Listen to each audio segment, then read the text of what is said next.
4 दिन की छुट्टियों में 5 दोस्त घूमने का प्लान बनाते हैं। इस ग्रुप में 5 मुख्य किरदार हैं: ऋतिक, त्रिलोक, राजन, प्रिया और कोमल। ये सभी रोजमर्रा की भागदौड़ से दूर किसी शांत और अनदेखी जगह की तलाश में थे। इंटरनेट पर सर्च करने के बाद उन्होंने एक पुराने और प्राचीन गांव के बारे में सुना, जो अपनी रहस्यमयी कहानियों के लिए प्रसिद्ध था।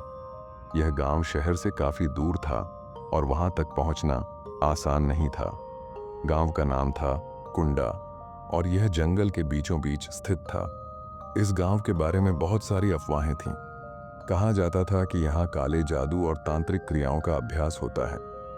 लोग इस गांव में जाने से डरते थे, लेकिन हमारे दोस्तों ने इसे एक रोमांचक अनुभव के रूप में लिया।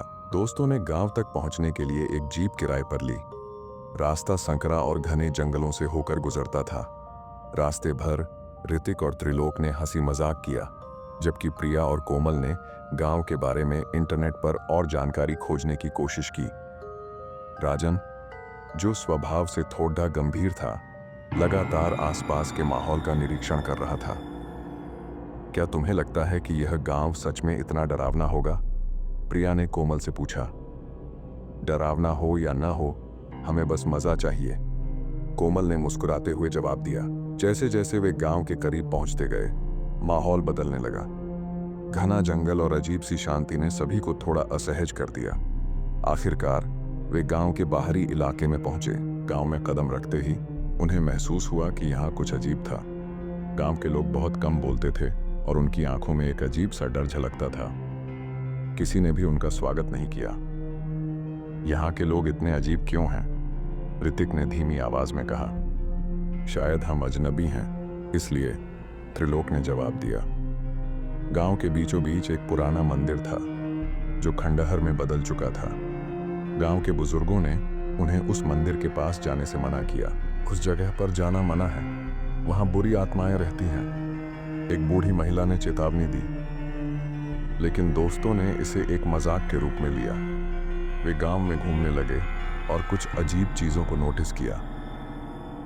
हर घर के बाहर नींबू और मिर्च लटकी हुई थी और कुछ जगहों पर तांत्रिक प्रतीक बने हुए थे। रात होते ही दोस्तों ने गांव के बाहरी इलाके में अपने तंबू लगाए। उन्होंने खाना बनाया और आपस में बातें करने लगे। रात के अंधेरे में जंगल से अजीब अजीब आवाजें आने लगीं। कभी किसी जानवर की चीख, तो कभी पेड़ों के सरसराने की आवाज। क्या तुम्हें ये आवाजें सामान्य लगती हैं? प्रिया ने घबराते हुए पूछा। जंगल है, यहाँ ये सब आम बात है, ऋतिक ने उसे शांत किया। लेकिन जैसे ही रात गहराती गई, अजीब घटनाएं होने लगीं। त्रिलोक ने महसूस किया कि कोई उन्हें दूर से देख रहा है। राजन को तंबू के बाहर किसी के कदमों की आहट सुनाई दी। मुझे लगता है हमें सुबह ही यहां से निकल जाना चाहिए, राजन ने गंभीर स्वर में कहा। डरपोक मत बनो राजन, अभी तो मजा शुरू हुआ है, ऋतिक ने हंसते हुए कहा। अगली सुबह वे गांव के खंडहर मंदिर को देखने गए, जिसे स्थानीय लोग शापित मानते थे। मंदिर के चारों ओर एक अजीब सी खामोशी थी। वहां कोई पक्षी नहीं था और पेड़ भी सूखे हुए लग रहे थे।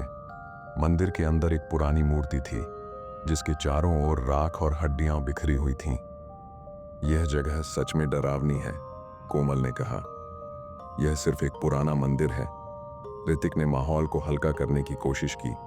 लेकिन जैसे ही वे वहां से लौटने लगे, उन्हें ऐसा महसूस हुआ कि कोई उनका पीछा कर रहा है। जंगल से आती अजीब सी सरसराहट और कभी कभी एक डरावनी हंसी की आवाज ने सभी को डरा दिया। गांव लौटने के बाद उन्हें महसूस हुआ कि चीजें सामान्य नहीं थीं। प्रिया ने देखा कि उनके तंबू के पास किसी ने अजीब से निशान बनाए थे। त्रिलोक को रात में सपने में एक अजीब सा तांत्रिक दिखा, जो उसे बुला रहा था। रात होते ही अजीब घटनाएं और बढ़ गईं। कोमल को महसूस हुआ कि कोई उसके बाल खींच रहा है, जबकि राजन ने देखा कि एक परछाई उनके तंबू के बाहर घूम रही थी। हमें यहां से तुरंत निकल जाना चाहिए, राजन ने कहा। लेकिन ऋतिक और त्रिलोक ने इसे उनकी कल्पना कहकर टाल दिया। अगली सुबह का सूरज दोस्तों के लिए राहत लेकर नहीं आया। उनके तंबू के बाहर अजीब निशान और राख बिखरी हुई थी। निशान किसी जानवर के पंजों जैसे थे, लेकिन उनके आकार सामान्य से कहीं बड़े थे।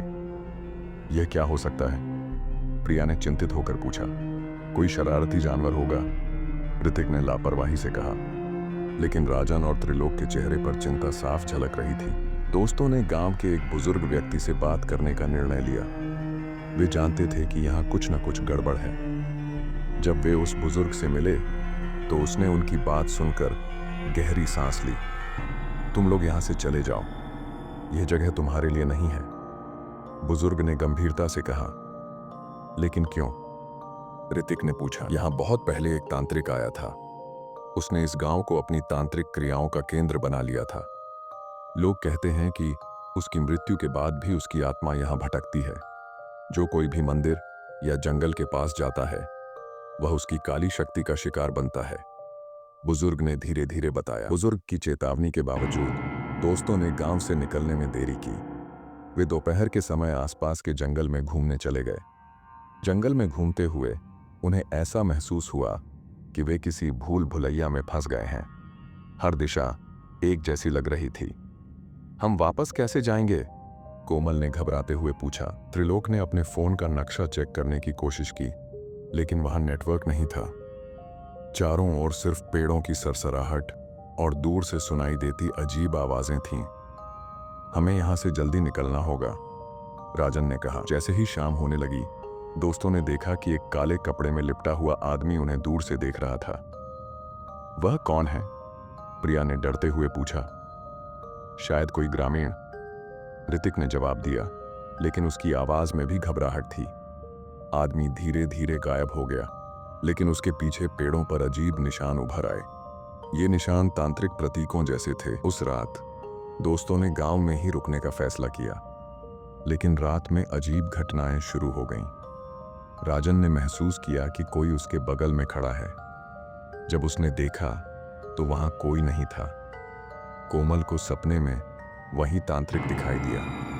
वह उससे कह रहा था, तुम लोग बच नहीं सकते। त्रिलोक ने देखा कि गांव के लोग चुपचाप एक जगह इकट्ठा हो रहे थे। वे मंत्र जप रहे थे और उनके बीच एक आग जल रही थी। हमें यहां से भागना होगा, त्रिलोक ने डरते हुए कहा। दोस्तों ने तुरंत गांव छोड़ने का फैसला किया, लेकिन जैसे ही वे गांव के बाहरी इलाके में पहुंचे, उन्हें एक अदृश्य दीवार ने रोक दिया। यह क्या है? हम बाहर क्यों नहीं जा सकते? प्रिया चिल्लाई। तभी उन्हें हवा में वही तांत्रिक की हंसी सुनाई दी। अब उनके पास सिर्फ एक ही रास्ता बचा था, इस गांव के रहस्यों को सुलझाना। क्या वे इस शापित गांव से बच पाएंगे, या यह उनकी आखिरी यात्रा होगी? अगले भाग में जानिए।